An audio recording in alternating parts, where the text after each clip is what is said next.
Section 9.2, the reciprocal function. Reciprocal functions are functions that model inverse variations. Here I have f of x equals 1 over x, where x cannot equal 0. If it did, my function would be undefined. As in previous sections, we are given a parent function. In this case, we're looking at the reciprocal function, y equals 1 over x, where x can't equal 0. And in similar fashion, I have a stretch if the absolute value of a is greater than 1, a shrink if the absolute value of a is between 0 and 1, again, similar to our other previous slides dealing with parent functions. And I have a reflection when a is less than 0, and that reflection is over the x-axis. Now here's a difference. I have a translation by h, which is normal, but here I also know that my vertical asymptote is going to be x equal to h. So my reciprocal function has a vertical asymptote x equal h, and I have a vertical translation by k, but again, something different. I have a horizontal asymptote y equal to k. So if my function looks like this, y equals 1 over x minus h plus k, that would be my vertical asymptote, and that would be my horizontal asymptote. And of course, I can have the combined function, y equals a over x minus h plus k. Our first example shows the graph of our parent function of the reciprocal family. Here I have y equals 1 over x. Again, x cannot equal 0. And if I substitute values in for x, such as negative 6, I get a negative 1/6, negative 3, negative 1/3, negative 2, negative half, negative 1, negative 1. But if I substitute a value in for x of a negative 1/2, that actually is y equals 1 over a negative 1/2. And recall that is written as y equals 1 divided by a negative half. Bring down the 1. Division goes to a times symbol. And then I find the reciprocal, which would be a negative 2. Therefore, a negative half is a negative 2. And I continue on through my positive values. And I end up with my parent function that looks like this.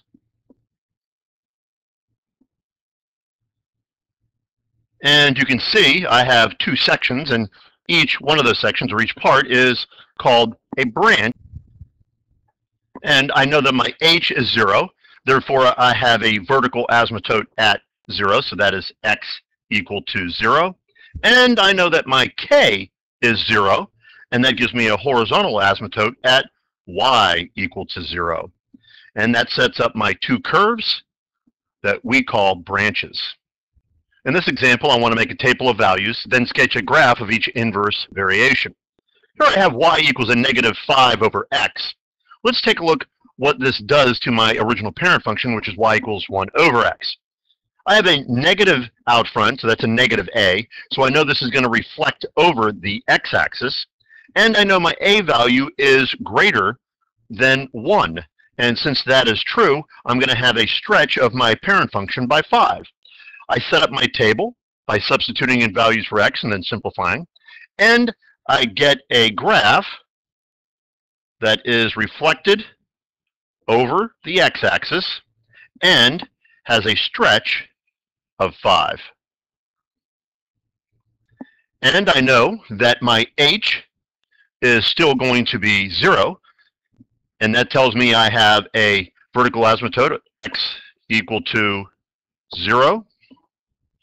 And I have a k that is 0, and that tells me I have a horizontal asymptote at y equal to 0.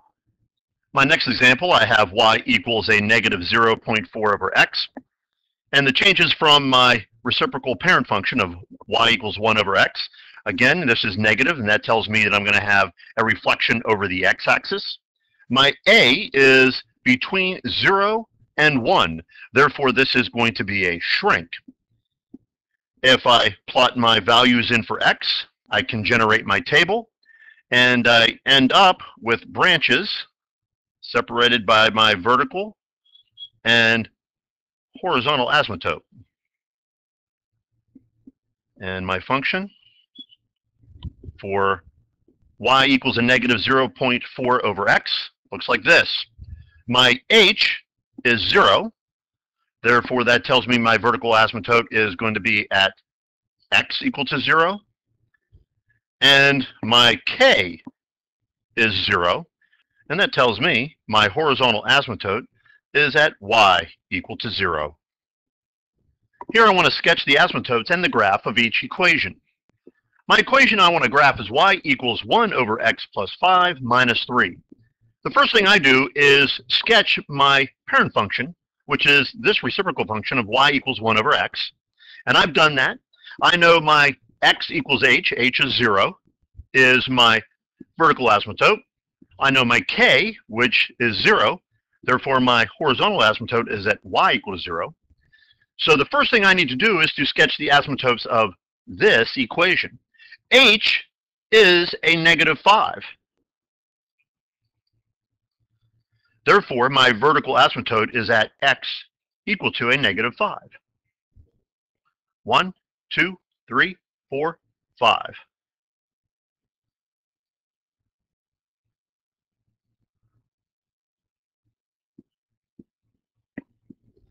My k is a negative 3. Therefore, I'm going to sketch the horizontal asymptote at y equal to a negative 3. Here, 1, 2, 3.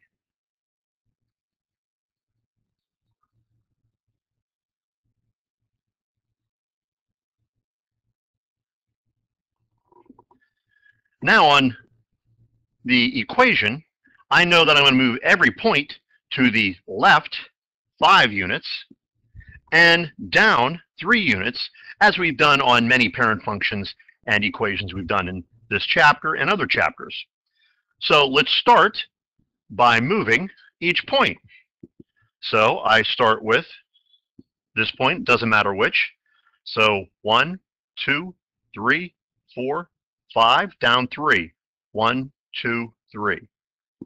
And I do that with each successive point. And my last one.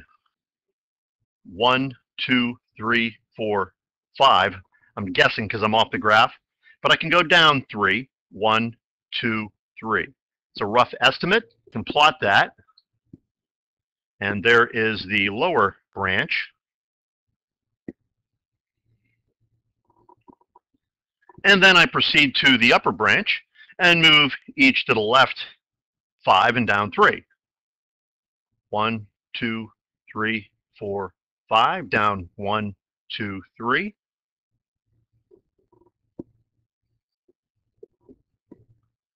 And the last one to the left, 1, 2, 3, 4, 5, and down 1, 2, 3. Then I can plot that branch.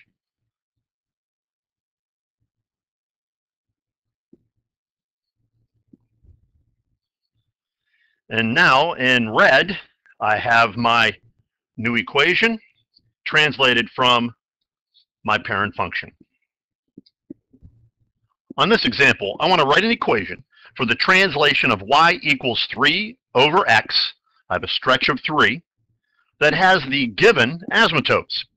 Here I have x equal to a negative 3. This represents my vertical asymptote.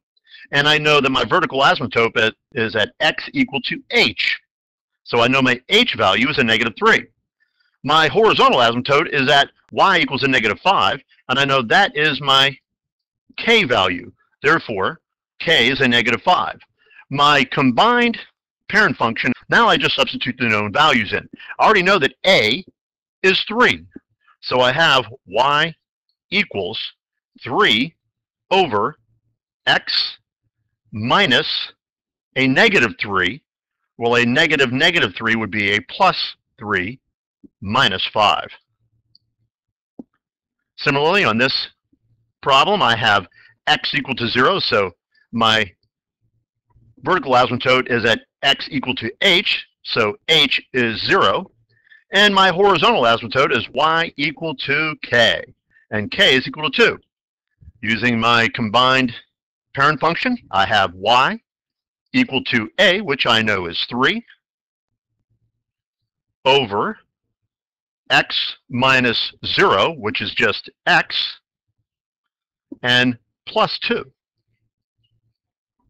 In this example, I want to write each equation in the form of y equals k over x. Therefore, I just need to find the value of k. Here, k is written as a fraction of 3/5. I just need to find the decimal value of 3/5, which is 0.6. Therefore, y equals 0.6 over x. In this example, I have y equals a negative 27 over 4. All I need to do to find the k value is take 27 divided by 4. That gives me y equal to a negative 27 divided by 4 is going to be 6.75 over x. Here, I need to divide both sides by 4x to solve for y.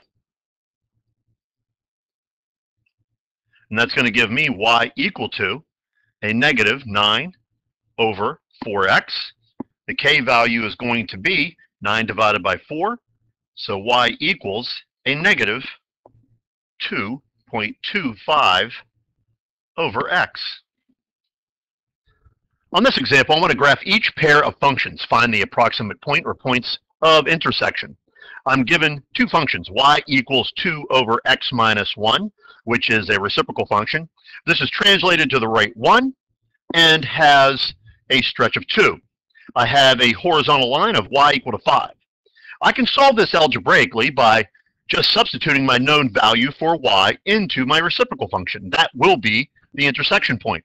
So I have 5 equal to 2 over x minus 1.